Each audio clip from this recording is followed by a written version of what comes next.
هذا القرآن يوحدنا لطريق الخير يوجهنا الله.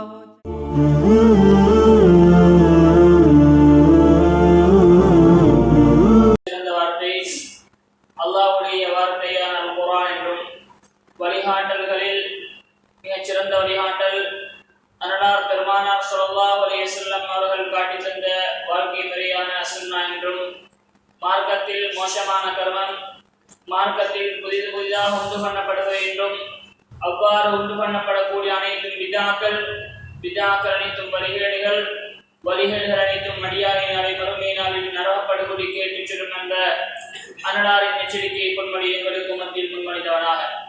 அன்பார்ந்த இஸ்லாமியர்களே, நம்முடைய வாழ்க்கையில் எல்லா சந்தர்ப்பங்களிலும் வல்ல அல்லாஹ்வை பயந்து அவருடைய ஏவல்களுக்கு கட்டுப்பட்டு வாழுகின்ற பொழுது உண்மையான முஸ்லிம்களா முஃமின்களாக வாழ்ந்து மரணிக்கின்ற பொழுது ஷஹாதா கலிமாவை மொழிந்த வண்ணம் மரணிப்பதற்கு அடியனுக்கும் அப்பால் உங்களுக்கும் வல்ல அல்லாஹு தஆலா தௌஃபீக் செய்வானாக. அன்பார்ந்த இஸ்லாமியர்களே, இவ்வுலகத்திலே கோடான கோடி மக்கள் வாழ்ந்து கொண்டிருக்கின்றார்கள். இவர்கள் பல மதங்களை பின்பற்றி உலகத்தில் வாழக்கூடிய காட்சியை காண முடியுமா இருக்கின்றது. யாராக இருந்தாலும், அரசனாக இருந்தாலும், குடிமகனாக இருந்தாலும், ஆணாக இருந்தாலும், பெண்ணாக இருந்தாலும், பணக்காரனாக இருந்தாலும், ஏழையாக இருந்தாலும், முதலாளியாக இருந்தாலும், தொழிலாளியாக இருந்தாலும், யாராக இருந்தாலும் தங்களுடைய வாழ்க்கையில் தங்களுடைய தேவைகளை அடைந்து கொள்வதற்காகவும் தங்களுடைய வாழ்க்கையில் ஏற்படுகின்ற சோதனைகள் துன்பங்கள் நிவாரணத்தை அடைந்து கொள்வதற்காக வேண்டியும் தங்களை காண இன்னொருவரையும் தேவையுற்றவர்களாக வாழ்ந்து கொண்டிருக்கின்றார்கள். அன்பார்ந்த இஸ்லாமிய சகோதரர்களே, எனவே தங்களுடைய தேவைகளை அடைந்து கொள்வதற்காக உலகத்திலே எத்தனையோ பேர் தாங்கள் கடவுள்கள் தெய்வங்கள் என்று வணங்கிக் கொண்டிருக்கக்கூடியவற்றிடம் தங்களுடைய தேவைகளை எல்லாம் முன்வைக்கக்கூடிய காட்சியை காண முடியுமாக இருக்கின்றது. இவ்வாறு பலரையும் அழைத்துக் கொண்டிருக்கின்ற பொழுது இவர்கள் எல்லாம் உண்மையாகவே நமக்கு பதிலளிக்கக்கூடிய வல்ல அல்லாஹ் சுப்ஹானஹு வ தஆலா நம்மோடு இருப்பது, நம்முடைய பிரார்த்தனையை எதிர்பார்த்து காத்துக் கொண்டிருப்பது நாம் பெற்றிருக்கக்கூடிய மிகப்பெரிய ஒரு வரப்பிரசாதமாக ஒரு பாக்கியமாக இருந்து கொண்டிருக்கின்றது. அல்லாஹ் தஆலா அல் குர்ஆனில் ரசூலுல்லாஹி ஸல்லல்லாஹு அலைஹி வஸல்லம் அவர்களிடம் இவ்வாறு கூறினான், வைதா ஸஅலக இபாதி அன்னி, என்னிடம் என்னுடைய அடியார் உம்மிடம் என்னுடைய அடியார்கள் என்னை பற்றி கேட்டால் ஃபைன்னி கரீப், நான் மிகவும் சமீபமாக இருக்கிறேன். உஜீபு தஅவதத் தாஇ இதா தஆன், யாராவது என்னை ஏதாவது ஒரு தேவையில் அழைத்தால் நான் பதிலளிக்கின்றேன். ஃபல்யஸ்தஜீபு லி, எனவே அவர்கள் தங்களுடைய தேவையை என்னிடம் கேட்கட்டும் என்று அல்லாஹ் தஆலா நமக்கு பாடமாக சொல்லித் தருகின்றான். ரசூலுல்லாஹி ஸல்லல்லாஹு அலைஹி வஸல்லம் அவர்கள் எப்படி சொன்னார்கள்? நாம் எல்லாம் அறிந்து வைத்திருக்கக்கூடிய விடயம், அல்லாஹ் தஆலா இரவுடைய கடைசி பகுதியாகின்ற பொழுது அரிசிலிருந்து கீழ்வானத்துக்கு இறங்கி வருகின்றான். கீழே வருவதற்கான நோக்கம் என்ன? வந்து அல்லாஹ் தஆலா என்ன கேட்கிறான்? யாரெல்லாம் என்னை அழைக்கின்றார்களோ அவர்களுக்கு நான் பதில் வழங்குகின்றேன். யாரெல்லாம் என்னிடம் கேட்கின்றார்களோ நான் அவர்களுக்கு வழங்குகின்றேன். யாரெல்லாம் என்னிடம் பாவ மன்னிப்பு கேட்கின்றார்களோ அவர்களுக்குரிய பாவ மன்னிப்பை வழங்குகின்றேன் என்று வல்ல அல்லாஹ் சுப்ஹானஹு வ தஆலா நம்மை படைத்த தரப்பு கீழ்வானத்துக்கு இறங்கி நம்முடைய பிரார்த்தனை எதிர்பார்த்திருக்கின்றார் என்று சொன்னால் நாம் இந்த ஒரு உன்னதமான மார்க்கத்திலே வாழ்ந்து கொண்டிருக்கின்றோம். ரசூலுல்லாஹி ஸல்லல்லாஹு அலைஹி வஸல்லம் அவர்கள் எந்த அளவுக்கு சொன்னார்கள் என்றால், உங்களுடைய இரட்சகன் மிகவும் வெட்கமுடையவன், கொடையாளன். அவன் தன்னுடைய அடியான் தன்னுடைய இரு கரங்களையும் ஏந்துகின்ற பொழுது அதனை பூச்சியமாக எந்தொன்றும் பதில் வழங்கால் அனுப்புவதை விரும்ப மாட்டான், அதற்கு வெட்கப்படுகின்றான் என்று ரசூலுல்லாஹி ஸல்லல்லாஹு அலைஹி வஸல்லம் அவர்கள் சொன்னார்கள். எனவே அன்பார்ந்த இஸ்லாமிய சகோதரர்களே, நமக்காக நம்முடைய தேவைகளுக்காக பதிலளிப்பதற்கு அல்லாஹ் தஆலா காத்துக் கொண்டிருக்கின்ற பொழுது இந்த துஆவுடைய விடயத்தில் நாமெல்லாம் படிக்க வேண்டிய முதலாவது பாடம் என்னென்றால், என்னுடைய வாழ்க்கையில் என்னதான் தேவை இருந்தாலும், உலக ரீதியான தேவைகளாக இருக்கலாம், குடும்பத்தில் வரக்கூடிய தேவைகளாக இருக்கலாம், பொருளாதார ரீதியான தேவைகளாக இருக்கலாம், எந்த தேவையாக இருந்தாலும் அதனை அல்லாஹ்விடம் மாத்திரம் தான் கேட்பேன் என்ற அந்த மனப்பக்குவத்தை கொண்டு வர வேண்டும். அன்பார்ந்த இஸ்லாமிய சகோதரர்களே, இன்று நாம் தினமும் ஒவ்வொரு நாளைக்கும் குறைந்தபட்சமாக 17 தடவைகள் ஈயாக நஅபுது வ ஈயாக நஸ்தஈன், இறைவா உன்னையே வணங்குகிறோம், உன்னிடமே உதவி தேடுகிறோம் என்ற அந்த வாசகத்தை மொழிந்துவிட்டு ஒவ்வொரு தடவையும் சொல்லிவிட்டு நம்மில் இஸ்லாமிய பேர் தாங்கி அப்துல்லாக்களும் முகம்மதுகளும் போய் அல்லாஹ் அல்லாதவர்களிடம் தம்முடைய பிரார்த்தனைகளை கேட்கக்கூடிய காட்சியை காணக்கூடியமாக இருக்கின்றது. இந்த முஸ்லிம் ஊர்களுக்கு சென்று பாருங்கள், பௌலியாக்கள் என்றும் தர்காக்கள் என்றும் ஜியாரங்கள் என்றும் வைத்துக் கொண்டு அங்கே கும்பிடக்கூடிய காட்சியை, அங்கே தங்களுடைய தேவைகளை அந்த பௌலியாக்களிடம் அந்த ஜியாரங்களிடமும் கேட்கக்கூடிய காட்சியை காண முடியுமாக இருக்கின்றது. உண்மையாக பல்லிருப்பதற்கான ஒரு மான் இருப்பானாக இருந்தால் அது அல்லாஹ்வினால் மாத்திரம் தான் முடியும். எனவே தான் அல்லாஹு தஆலா நம்மிடம் எல்லா தேவைகளையும் அவரிடமே கேட்குமாறு சொல்லிக் கொண்டிருக்கின்றான். அன்பார்ந்த இஸ்லாமிய சகோதரர்களே, எனவே வாழ்க்கையில் என்னதான் பிரச்சனைகள் வரலாம், நாம் வாழக்கூடிய காலத்தில் அல்லாஹு தஆலா இன்னும் பல வருடங்களை நமக்கு இந்த உலகத்திலே வாழ தந்தால் அங்கே மனிதர்களின் பிரச்சனைகள் வரலாம், அல்லது ஷைத்தான்களின் மூலமாக, ஜின்களின் மூலமாக, இன்னொரு பல வழிகளில் நமக்கு எத்தனையோ பிரச்சனைகள் வரலாம். என்னதான் பிரச்சனை வந்தாலும் நான் ஈமானை கைவிட மாட்டேன், ரசூலுல்லாஹ்வுடைய வழிமுறையை கைவிட மாட்டேன், இஸ்லாமிய வழிகாட்டலை கைவிட மாட்டேன். எல்லா சந்தர்ப்பங்களிலும் எல்லா சிக்கலான சூழ்நிலையாக இருந்தாலும் அல்லாஹ்விடம் மாத்திரம் தான் கேட்பேன். அந்த ஈமானிய மனப்பக்குவத்தை நம்மிடத்திலே வளர்ப்பதை நாம் செய்ய வேண்டிய முதலாவது தார்மீக கடமையாக இருந்து கொண்டிருக்கின்றது. அன்பார்ந்த இஸ்லாமிய சகோதரர்களே, துஆ என்று வருகின்ற பொழுது ஒரு துஆ அல்லாஹ்விடத்திலே ஏற்றுக்கொள்ளப்பட வேண்டுமாக இருந்தால் அதனை எவ்வாறான முறையில் செய்வது என்பதை ரசூலுல்லாஹி ஸல்லல்லாஹு அலைஹி வஸல்லம் அவர்களும் அல் குர்ஆனும் அழகான முறையில் நமக்கு வழிகாட்டிக் கொண்டிருக்கின்றது. ரசூலுல்லாஹி ஸல்லல்லாஹு அலைஹி வஸல்லமுடைய காலத்திலே மஸ்ஜிதுன் நபவியிலே ரசூலுல்லாஹி ஸல்லல்லாஹு அலைஹி வஸல்லம் அவர்களுக்கு முன்னிலையில் ஒரு சஹாபி துஆ கேட்கிறார். எப்படி துஆ கேட்டார் என்று சொன்னால், வெறுமனே கையை ஏந்தி அல்லாஹ்விடம் உடனடியாக தன்னுடைய தேவையை முறையிட்டார். ரசூலுல்லாஹி ஸல்லல்லாஹு அலைஹி வஸல்லம் அவர்கள் சஹாபாக்களை பார்த்து என்ன சொன்னார்கள்? மிகவும் முக்கியமான ஒரு ஒழுக்கமாக இருந்து கொண்டிருக்கின்றது.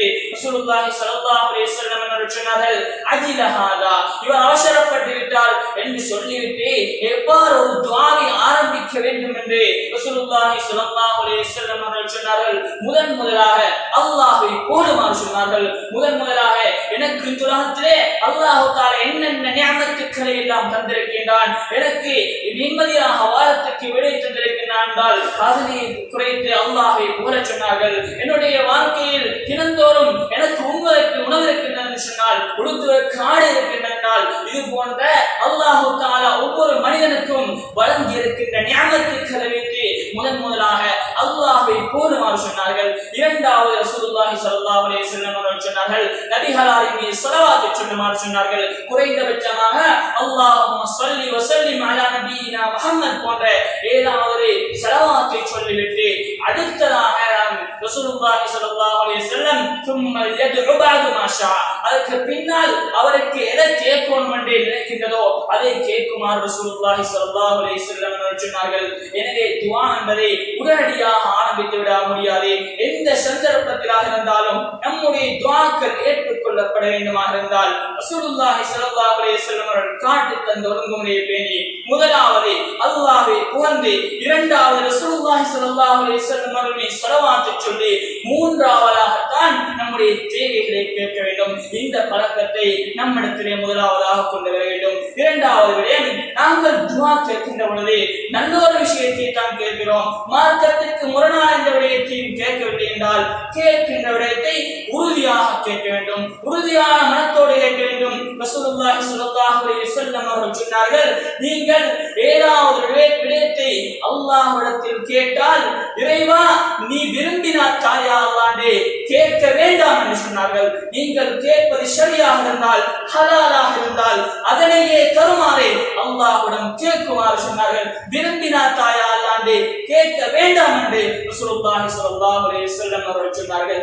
எனவே எங்களுடைய தேவையை உறுதியாக அல்லாஹ்விடத்திலே கேட்க வேண்டும். அடுத்ததாக துஆ கேட்கின்ற பொழுது, நாங்கள் ஏதாவது ஒரு விடயத்தை கேட்கின்ற பொழுது ஒரு தடவையோடு நிறுத்திவிடக் கூடாது. நாங்கள் தொடர்ந்து அலட்டி அல்லாஹ்விடத்தில் கேட்க வேண்டும். உலகத்திலே நாம் ஏதாவது ஒரு விடயத்தை சாதிப்பதாக இருந்தால், ஒரு சிறுபிள்ளை, உதாரணத்துக்கு ஒரு சிறுபிள்ளை எடுத்துக் கொள்ளுங்கள். தனக்கு விரும்பிய ஏதாவது ஒரு பொருளை அந்த பிள்ளை பெற்றுக்கொள்ள வேண்டுமாக இருந்தால் தன்னுடைய தாயிடத்திலே, தன்னுடைய தந்தையிடத்திலே திரும்ப அலட்டி எவ்வாறு கேட்குமோ அதே போன்று நாமளும் அல்லாஹ்விடத்திலே தொடர்ச்சியாக அலட்டி கேட்க வேண்டும். பத்ர் யுத்தத்துடைய அந்த பத்ர் யுத்தத்துக்கு முன்னால் இரவிலே ரசூலுல்லாஹி ஸல்லல்லாஹு அலைஹி வஸல்லம் அவர்கள் மலை உச்சியிலே இருந்து கொண்டு அல்லாஹ்விடத்திலே துஆ கேட்கின்றார்கள். இறைவா, இந்த 313 பேரை நீ காப்பாற்றி விடுவாயாக, இல்லாவிட்டால் இந்த பூமியில் உன்னை வணங்குவதற்கு வேறு யாரும் எஞ்ச மாட்டார் என்று அழுதழு துஆ கேட்கின்றார்கள். அபூபக்கர் ரலியல்லாஹு அன்ஹு அவர்கள் வந்து சொல்கின்றார்கள், அல்லாஹ்வுடைய தூதரே, உங்களை அல்லாஹ் கைவிட மாட்டான், நிச்சயமாக உங்களுக்கு வெற்றியை தருவான் என்று சொல்லியும் ரசூலுல்லாஹி ஸல்லல்லாஹு அலைஹி வஸல்லம் அவர்கள் திரும்ப அழுதழு துஆ கேட்டுக் கொண்டிருந்தார்கள். இந்த பழக்கத்தை நம்மிடத்திலே கொண்டு வர வேண்டும். ஒரு தடவையிலே நமக்கு நம்முடைய பிரார்த்தனைக்கு பதிலளிக்கப்பட மாட்டாது. ரசூலுல்லாஹி ஸல்லல்லாஹு அலைஹி வஸல்லம் அவர்கள் சொன்னார்கள், யுஸ்தஜாபு லி அஹதிக்கும் மா லம் யஅஜல். உங்களில் ஒருவர் அவசரப்படாமல் இருக்கும் வரைக்கும் அவருடைய பிரார்த்தனைகளுக்கு பதிலளிக்கப்படும். எவ்வாறு அவசரப்படுவது என்று சொன்னால், துஆ கேட்கிறோம், கொஞ்ச நாட்கள் துஆ கேட்டு பார்க்கிறோம், துஆ ஏற்றுக்கொள்ளப்படவில்லை, அவ்வாறே விட்டு விடுகிறோம். ரசூலுல்லாஹி ஸல்லல்லாஹு அலைஹி வஸல்லம் அவர்களுடைய வாழ்க்கையில் எத்தனையோ சந்தர்ப்பங்களிலே அல்லாஹ் தஆலா அவர் கேட்ட மாத்திரத்திலே பதிலை வழங்கவில்லை. யாக்கூப் அலைஹிஸ்ஸலாம் அவர்கள் அல்லாஹ் நேசித்த மிக முக்கியமான ஒரு நபி யூசுப் அலைஹிஸ்ஸலாத்து வஸ்ஸலாம் அவர்கள் தன்னுடைய மகனை பிறந்து எத்தனை வருடங்களாக அல்லாஹ்விடத்தில் துஆ கேட்டார்கள். எந்த அளவுக்கு துஆ கேட்டார்கள் என்று சொன்னால், அழுதழுவி அவருடைய கண்கள் வெள்ளை படர்கின்ற அளவுக்கு துஆ கேட்டார்கள். அல்லாஹ் தஆலா யாருக்காவது உடனடியாக பதில் வழங்குவதாக இருந்தால் தன்னுடைய நபி யாக்கூபுக்கு வழங்கியிருப்பான். ஆனால் வழங்கவில்லை. நீண்ட நாட்கள் கழித்து தான் பதில் வழங்கினார். ஜக்கரியா அலைஹிஸ்ஸலாத்து வஸ்ஸலாம் எவ்வளவு நாட்களாக குழந்தை இல்லாமல் அவதிப்பட்டார்கள். எவ்வளவு நாட்களாக துஆ கேட்டு கடைசியில் தான் அல்லாஹ் தஆலா யஹ்யா அலைஹிஸ்ஸலாத்து வஸ்ஸலாம் அவர்களை மகனாக கொடுக்கிறான். அய்யூப் அலைஹிஸ்ஸலாத்து வஸ்ஸலாம் அவர்கள் எந்த அளவுக்கு தோல்வியால் கஷ்டப்பட்டார்கள். அனைவருமே பிரிந்து சென்றார்கள். தன்னுடைய மனைவியை தவிர அனைவருமே பிரிந்து சென்றார்கள். தன்னுடைய சொத்து செல்வங்கள் எல்லாம் இல்லாமல் போன கடைசியில் அல்லாஹ் தஆலா அவருடைய துஆவை பதில்தான். எனவே நாம் கேட்கக்கூடிய விடயங்கள் உடனடியாக நமக்கு கிடைக்கும் என்று நாம் எதிர்பார்ப்போமாக இருந்தால் அது நம்முடைய மடத்தனமாக இருந்து கொண்டிருக்கின்றது. சில பொழுது அல்லாஹ் தஆலா அதனை 10 வருடங்கள் தாண்டி தரலாம், அல்லது 20 வருடங்கள் தரலாம், அல்லது தராமலும் இருக்கலாம். ரசூலுல்லாஹி ஸல்லல்லாஹு அலைஹி வஸல்லம் அவர்கள் ஒரு ஹதீஸிலே சொன்னார்கள், உங்களில் ஒருவர் கேட்கக்கூடிய துஆவுக்கு அல்லாஹ் தஆலா 3இல் 1 பதிலை வழங்குவான். ஒன்று, நீங்கள் கேட்கக்கூடிய துஆவை உங்களுக்கு பதிலாக தருவான். நீங்கள் எதனை கேட்கிறீர்களோ அதனை உங்களுக்கு தந்து விடுவான். அல்லது நீங்கள் கேட்கக்கூடிய அந்த துஆவின் மூலமாக இந்த உலகத்திலே உங்களுக்கு வரவிருந்த ஒரு கெடுதி அல்லாஹ் தஆலா இல்லாமலாக்கி விடுவான். அல்லது அந்த துஆவை சேமித்து வைத்து அதற்கான நன்மையை அல்லாஹ் தஆலா மறுமை நாளிலே தருவான் என்று சொன்ன பொழுது சஹாபாக்கள் கேட்டார்கள், அல்லாஹ்வுடைய தூதரே, அப்படியானால் நாங்கள் அதிகமாக துஆ கேட்க வேண்டும் என்று சொன்ன பொழுது ரசூலுல்லாஹி ஸல்லல்லாஹு அலைஹி வஸல்லம் அவர்கள் சொன்னார்கள், கேளுங்கள், அல்லாஹ் அதிகமாக தரக்கூடியவன் என்று சொன்னார்கள். எனவே துஆ கேட்டுவிட்டால் உடனடியாக பதில் கிடைக்கும் என்று எதிர்பார்த்து விட முடியாது. எனக்கு நனவாக இருந்தால் அது கிடைத்தால் நமக்கு நனவாக இருக்குமாக இருந்தால் அதனை அல்லாஹ் உடனடியாக தருவான். அல்லது அதன் மூலமாக இந்த உலகத்தில் நமக்கு வரவிருந்த ஒரு கெடுதியை இல்லாமலாக்குவான். அல்லது அந்த துஆவின் மூலமாக மறுமையில் நமக்கு அந்த நன்மையை தருவதற்கு அல்லாஹ் தஆலா காத்துக் கொண்டிருக்கின்றான். இந்த அடிப்படையை நாம் எல்லாம் நன்றாக புரிந்து கொள்ள வேண்டும். எனவே எந்த விதத்திலும் ஷடைவடையாவே லா தயஸு மின் ரஹ்மத்தில்லாஹ் லா தக்னது மின் ரஹ்மத்தில்லாஹ், அல்லாஹ்வுடைய அருளிலிருந்து நீங்கள் நிராசை அடைய வேண்டாம் வேண்டாம் என்று அல்லாஹ் தஆலா குர்ஆனிலே சொல்கிறான். எனவே சடைவடையாது தொடர்ந்தும் நம்முடைய தேவைகளை நம்முடைய கஷ்டங்களை அல்லாஹ்விடத்தில் முறைப்படக்கூடிய பழக்கத்தை நம்மிடத்திலே வளர்த்துக் கொள்ள வேண்டும். அடுத்ததாக அன்பார்ந்த இஸ்லாமிய சகோதரர்களே, துஆக்கள் கேட்கின்ற பொழுது அல்லாஹ் தஆலா அல் குர்ஆனிலே சொல்கிறான், வலில்லாஹில் அஸ்மாஉல் ஹுஸ்னா ஃபத்ஊஹு பிஹா. அல்லாஹ்வுக்கென்று அழகிய திருநாமங்கள் இருக்கின்றன. அர் ரஹ்மான், அர் ரஹீம், அல் மாலிக், அல் குத்தூஸ், அஸ்ஸலாம், அல் முஃமின், அல் முஹைமின் என்று அல் குர்ஆன் சுன்னாவை புரட்டி பார்க்கின்ற பொழுது 99 திருநாமங்கள் அல்லாஹ்வுக்கென்று இருக்கின்றன. அல்லாஹ் தஆலா அல் குர்ஆனிலே சொல்கிறான், நீங்கள் துஆ கேட்கின்ற பொழுது அல்லாஹ்வை அழைக்கின்ற பொழுது இந்த அல்லாஹ்வுடைய பெயர்களை கொண்டு அழையுங்கள். இறைவா நீ ரஹ்மான், நீ அளவற்ற அருளாளன், எனக்கு இரக்கம் காட்டுவாயாக.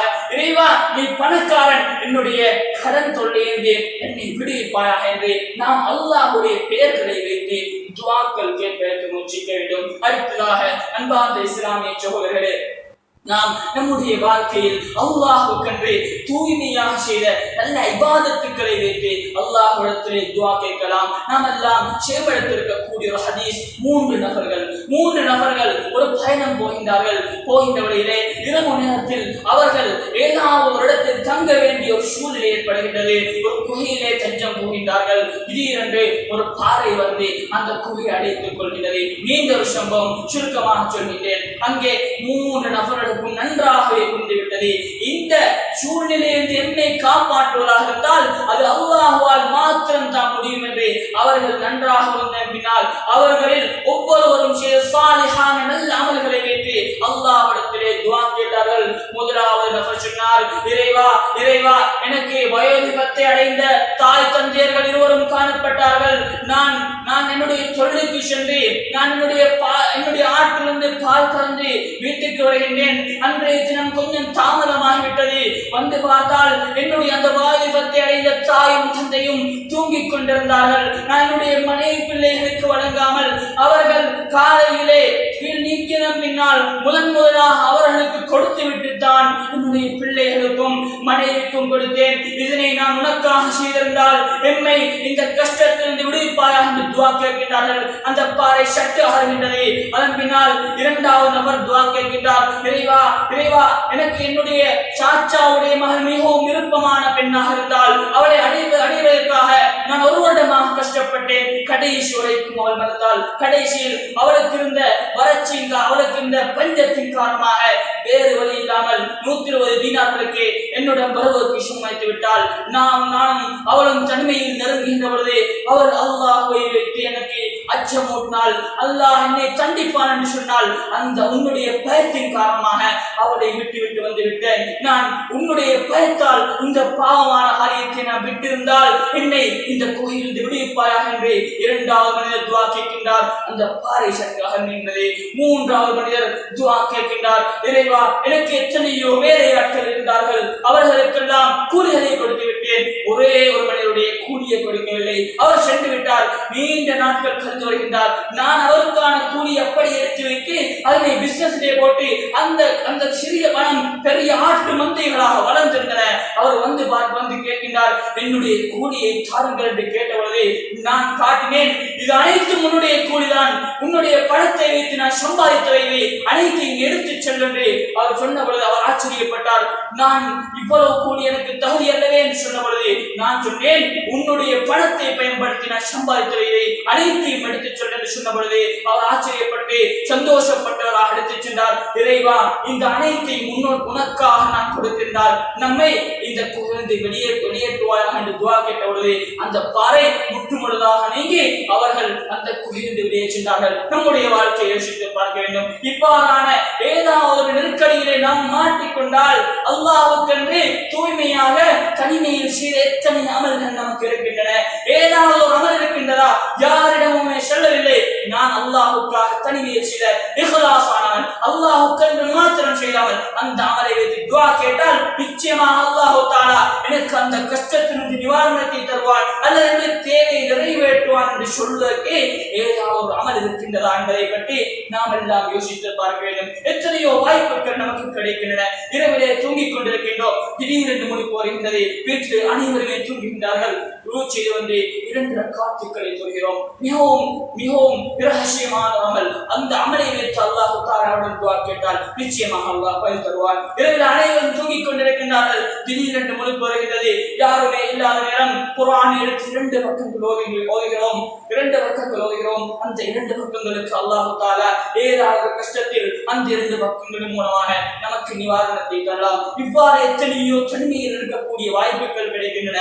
இவ்வாறான வாய்ப்புகளில் சாலிஹான அமல்களை செய்து நமக்கான அந்த தேவைகளை நாங்களே உருவாக்கிக் கொள்ள வேண்டும். எனவே வல்ல அல்லாஹ் தஆலா இந்த துஆக்களை கேட்டு நம்முடைய தேவைகளை ஒழுங்காக அடைந்து கொள்வதற்கு எனக்கும் உங்களுக்கும் வாய்ப்பு தருவானாக. வாசு தாவானா அல்ஹம்துலில்லாஹி ரப்பில் ஆலமீன்.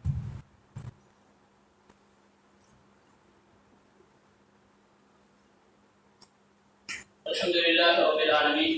வஸ்ஸலாத்து வஸ்ஸலாமு அலா சய்யிதினா முஹம்மதின் வ அலா ஆலிஹி வ ஸஹ்பிஹி அஜ்மஈன். அம்மா பஅத். அன்பார்ந்த இஸ்லாமிய சகோதரர்களே, துஆவின் போது நாமெல்லாம் கடைபிடிக்க வேண்டிய, கவனம் செலுத்த வேண்டிய ஒரு சில பகுதிகளை பற்றி பார்த்தோம். அடுத்ததாக அன்பார்ந்த இஸ்லாமிய சகோதரர்களே, இஸ்லாமிய மார்க்கம் சில நேரங்களை குறித்து சொல்லித் தருகிறது. அந்த நேரங்களில் நாங்கள் துஆ கேட்போமாக இருந்தால், அல்லாஹ்விடத்தில் நம்முடைய கரங்களை நாம் ஏந்துவோமாக இருந்தால் நிச்சயமாக அல்லாஹ் தஆலா நம்முடைய துஆக்களுக்கு பதிலளிப்பான். அந்த நேரங்களிலே அல்லாஹ் தஆலாவுடைய தூதர் ஸல்லல்லாஹு அலைஹி வஸல்லம் அவர்கள் சொன்னார்கள், எந்த ஒரு சந்தர்ப்பத்திலும் அந்த நேரத்தில் அல்லாஹ் தஆலா அடியானுடைய துஆவை தட்ட மாட்டான் என்று சொன்னார்கள். அவ்விதமான ஒரு சில நேரங்களை பார்ப்போம். அதில் முதலாவது நேரம் இரவிலே அனைவரும் தூங்கிக் கொண்டிருக்கின்ற பொழுது சுபஹுக்கு முன்னால் இருக்கக்கூடிய இரவுடைய கடைசி நேரம் அல்லாஹ் தஆலா கீழ்வானத்துக்கு இறங்கி நம்முடைய தேவைகளை அவரிடம் கேட்குமாறு நம்மை அழைக்கக்கூடிய நேரம். அந்த நேரத்தில் யாராவது துஆ கேட்பாராக இருந்தால் அல்லாஹ் தஆலா நிச்சயமாக அவருடைய அந்த துஆவுக்கு பதிலை தருவான். ஆனால் ஒரு நிபந்தனை இருக்கின்றது. மாலம் யதுஉ பிஸ்மின் அவ் கதியத் ரஹ்மின். நம்முடைய எந்த ஒரு தேவையாக இருந்தாலும் அதற்கு பலனளிக்கப்பட வேண்டுமாக இருந்தால் 2 நிபந்தனை. அது பாவத்தை பற்றி கேட்டுவிடக் கூடாது, அல்லது நம்முடைய குடும்ப உறவை துண்டித்து நடப்பதை பற்றி கேட்டிருக்க கூடாது. இறைவா, என்னுடைய சகோதரன் எனக்கு அநியாயம் இழைத்து விட்டான், எனவே என்னுடைய வாழ்க்கையில் அவனுடைய முகத்தை பார்க்க வைத்து விடாதே என்று இது போன்ற குடும்ப உறவை துண்டித்து வைக்கக்கூடிய அந்த துஆக்கள் கேட்டால் அதற்கு அல்லாஹ் தஆலா பதிலளிக்க மாட்டான். அல்லது பாவத்தை கேட்டால் அதற்கு அல்லாஹ் தஆலா பதிலளிக்க மாட்டான். அவை அல்லாமல் வேறு நல்ல விடயங்களாக இருந்தால், மார்க்கத்தில் அனுமதிக்கப்பட்ட விடயங்களாக இருந்தால் அவற்றுக்கு அல்லாஹ் தஆலா பதிலளிப்பான். ஒன்று தஹஜ்ஜுதுடைய நேரம். இரண்டாவது ரசூலுல்லாஹி ஸல்லல்லாஹு அலைஹி வஸல்லம் அவர்கள் சொன்னார்கள், லா யுமத்து துஆ பைனல் அதானி வல் இகாமா. அதானுக்கும் இகாமத்துக்கும் மத்தியில் இருக்கக்கூடிய நேரம் அல்லாஹ்வுடன் பேச வேண்டிய நேரம். நாம் பள்ளிவாசலுக்கு வந்து மனிதர்களுடன் பேசிக் கொண்டிருக்கின்றோம். அல்லாஹ்வுடன் பேச வேண்டிய நேரத்தில் நாம் அல்லாஹ்வுடன் பேசினால் நிச்சயமாக அல்லாஹ் தஆலா நமக்கு பதிலளிக்க காத்துக் கொண்டிருக்கின்றான். அடுத்தது சுஜூதில் இருக்கக்கூடிய நேரம். ரசூலுல்லாஹி ஸல்லல்லாஹு அலைஹி வஸல்லம் அவர்கள் சொன்னார்கள், அக்ரபு மா யகூல் அப்து மின் ரப்பிஹி வ ஹுவ சாஜிதுன். உங்களில் ஒருவர் அல்லாஹ்வுக்கு மிகவும் நெருக்கமாக இருக்கக்கூடிய நேரம் அவர் சுஜூதில் இருக்கின்ற பொழுது பாக்ஸிரு துஆ ஃபீஹி, அதிலே அவர் அதிகமாக துஆ கேட்டுக் கொள்ளட்டும் என்று ரசூலுல்லாஹி ஸல்லல்லாஹு அலைஹி வஸல்லம் அவர்கள் சொன்னார்கள். எனவே சுஜூதில் இருக்கின்ற பொழுது அதிகமாக துஆ கேட்க வேண்டும். அடுத்ததாக நாம் இருக்கக்கூடிய இந்த ஜும்மாவுடைய தினம், இந்த ஜும்மாவுடைய தினத்திலே ரசூலுல்லாஹி ஸல்லல்லாஹு அலைஹி வஸல்லம் அவர்கள் சொன்னார்கள், ஒரு நேரம் இருக்கின்றது ஜும்மாவுடைய நாளிலே, ஒரு நேரம் இருக்கின்றது. அந்த நேரத்திலே யாராவது அல்லாஹ்விடம் கரம் ஏந்தி துஆ கேட்டால் அல்லாஹ் தஆலா அந்த துஆவை தட்ட மாட்டான், நிச்சயமாக அதுக்கு பதிலளிப்பான். எந்த நேரம் என்பதில் உலமாக்களுக்கு மத்தியில் கருத்து வேறுபாடு இருந்தாலும் ரசூலுல்லாஹி ஸல்லல்லாஹு அலைஹி வஸல்லம் அவர்கள் ஒரு ஹதீஸில் சொன்னார்கள், இல்தமிஸூஹா ஆகிர ஸாஅத்தின் பஅதல் அஸ்ரி. ஜும்மாவுடைய நாள்ல அஸ்ருடைய தொழுகைக்கு பின்னால் இருக்கக்கூடிய கடைசி நேரத்தில் தேடிக்கொள்ளுங்கள் என்று சொன்னார்கள். கடைசி நேரம் என்றால் இந்த ஜும்மாவுடைய நாள்ல மக்ரிபுடைய தொழுகைக்கு முன்னால் இருக்கக்கூடிய நேரம். எனவே ஜும்மாவுடைய நாள்ல இருக்கக்கூடிய அந்த பொன்னான நேரத்தை மண்ணாக்கி விடாதீர்கள். குறைந்தபட்சமாக இந்த தினத்திலாவது மக்ரிபுடைய தொழுகைக்கு முன்னால் அந்த 10-15 நிமிடங்கள் ஒதுக்கி பள்ளிவாசலுக்கு வந்து நாங்கள் துஆ கேட்போமாக இருந்தால் அந்த துஆவுக்கு அல்லாஹ் தஆலா பதில் தருவான். அடுத்ததாக மிக முக்கியமான இன்னொரு நேரம் என்னவென்றால் ரசூலுல்லாஹி ஸல்லல்லாஹு அலைஹி வஸல்லம் அவர்கள் சொன்னார்கள், இரவிலே தூங்கச் செல்கின்றோம், தூக்கம் பகலிலே அல்லது தூங்கி இடையிலே அவ்வாறு கட்டிலே புரண்டு கொண்டிருக்கின்றோம். அந்த நேரத்திலே யாரெல்லாம் லா இலாஹ இல்லல்லாஹு வஹ்தஹு லா ஷரீக லஹு லஹுல் முல்கு வ லஹுல் ஹம்து வ ஹுவ அலா குல்லி ஷைஇன் கபீர் வல்ஹம்துலில்லாஹி வ சுப்ஹானல்லாஹி வ லா இலாஹ இல்லல்லாஹு வல்லாஹு அக்பர் வ லா ஹவ்ல வ லா குவத இல்லா பில்லாஹ் என்ற அந்த துஆவை ஓதிவிட்டு தன்னுடைய தேவையை கேட்பாராக இருந்தால் அந்த தேவைக்கு அல்லாஹ் தஆலா கட்டாயமாக பதிலளிப்பான். தன்னுடைய பாவத்தை அல்லாஹ்விடம் பாவமன்னிப்பு கேட்டால் அல்லாஹ் தஆலா பாவமன்னிப்பு வழங்குவான் என்று ரசூலுல்லாஹி ஸல்லல்லாஹு அலைஹி வஸல்லம் அவர்கள் சொன்னார்கள். எனவே நாம் நித்திரைக்கு செல்கின்ற பொழுது இந்த துஆவை எழுதியாவது நம்முடைய கட்டிலுக்கு அருகாமையில் ஒட்டியாவது வைத்து நாம் இடைவெளி அவ்வாறு முடிப்பு வருகின்ற பொழுது அந்த துஆவை ஓதிவிட்டு துஆ கேட்போமாக இருந்தால் அல்லாஹ் தஆலா பதிலளிப்பான். இவ்வாறு எத்தனையோ சந்தர்ப்பங்கள் நம்முடைய வாழ்க்கையிலே அல்லாஹ் தஆலா நமக்கு விசேஷமாக பதிலளிப்பதற்காக காத்திருக்கக்கூடிய நேரங்கள், அந்த நேரங்களை நாங்கள் தவறவிடக்கூடாது. எனவே அன்பார்ந்த இஸ்லாமிய சகோதரர்களே, இந்த துஆ என்பது இஸ்லாமிய உம்மத்தை பெற்றிருக்கக்கூடிய ஒரே பாக்கியம். அன்பார்ந்த இஸ்லாமிய சகோதரர்களே, மிக முக்கியமான ஒரு பாக்கியம். வேற எந்த சமுதாயத்திற்கும் இந்த பாக்கியம் கிடைக்காது. எவ்வளவுதான் ஏனைய மதஸ்தானங்களில் போய் துஆ கேட்டாலும் அவர்களுக்கு எந்த விதமான பயனும் கிடைக்கப் போவதில்லை. சில வேளை அல்லாஹ்வுடைய கதிரில் எழுதப்பட்டிருந்தால் உலக தேவைகள் ஏதாவது அவருக்கு நிறைவேறலாம். ஆனால் அது அல்லாஹ்வால் நிறைவேறப்பட்டது. அவர்கள் வேண்டக்கூடிய கடவுள்களால் ஒரு பிரயோஜனம் அளிக்க முடியாது. அல்லாஹ் தஆலா குர்ஆனில் சொல்லுகின்ற பொழுது அவர்கள் கடவுள் என்று அழைத்துக் கொண்டிருக்கிறார்களே, அவர்கள் அந்த கடவுள்கள் இந்த மனிதர்களுக்கு எந்த பிரயோஜனத்தையும் வழங்கப் போவதில்லை, எந்த கடியை விளைவிக்கப் போவதில்லை என்று அல்லாஹ் தஆலா சொல்கின்றார். எனவே அன்பார்ந்த இஸ்லாமிய சகோதரர்களே, நாம் நமக்காக உண்மையாக பதிலளிக்கக்கூடிய அல்லாஹ் நம்முடைய துஆக்களை எதிர்பார்த்து காத்துக் கொண்டிருக்கின்ற பொழுது, நமக்கு வாய்ப்பு கிடைக்கின்ற பொழுது நாம் மேலே கூடிய நிபந்தனைகளை நாம் பேணி அந்த முறையை அந்த ஒழுங்கை பேணி அழகான முறையில் துஆ கேட்டு அதற்கான சிறப்புகளையும் அதற்கான பயிரையும் பெற்றுக் கொள்வதற்கு அல்லாஹ் தஆலா எனக்கும் உங்களுக்கும் அருள் பாலிப்பானாக. வாசல் தஅவானா அல்ஹம்துலில்லாஹி ரப்பில் ஆலமீன்.